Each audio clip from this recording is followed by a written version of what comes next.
Hi, I'm Maria Palazzola with mygolfinstructor.com, and I have a question submitted today by Pete. His question is, I tend to overcock my wrists on the backswing. Are there any tips or drills you could give me to help prevent this? Well, Pete, it's actually a bit uncommon for players to be overly flexible in their wrists. I see way more players actually lacking flexibility in their wrists. However, I have had some students where this is a problem, so I want you to check a few things. First thing I want you to check is make sure that you're not just letting go of the club at the top of the swing. So whatever your lead hand is, which would be a left hand for a right-handed player, I want to make sure that you're not letting go right here. So we can simply take a tee and push it right in between the heel pad and the grip and make sure that at the top of the swing we're holding onto that tee. The other thing I want you to check is make sure that you're not playing with grips that are too small for your hands, because if you do have grips that are too small, you can get a little bit over wristy in the golf swing.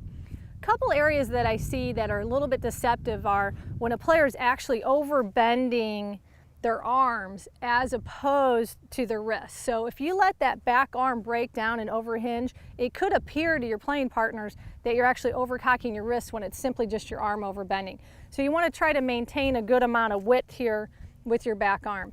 The other thing that can kind of be a little bit deceptive is if a player doesn't cock their wrists early in the swing, but yet they set them late. Now, this doesn't necessarily mean you're overcocking, it just means you have a late wrist set and your swing will appear more wristy.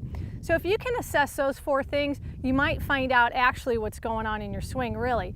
One thing you may try too is trying to get a little more of a flat left wrist at the top, because when you're getting that wrist flat, it's very hard to overcock your wrist. When my wrist is cupping like this, however, you can see how much more flexible I am and the club can drop past parallel.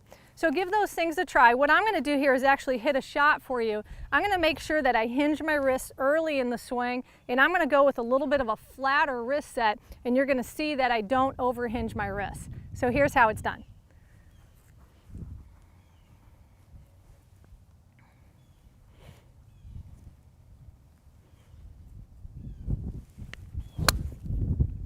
It's simple and it works. Visit mygolfinstructor.com today to ask me your questions.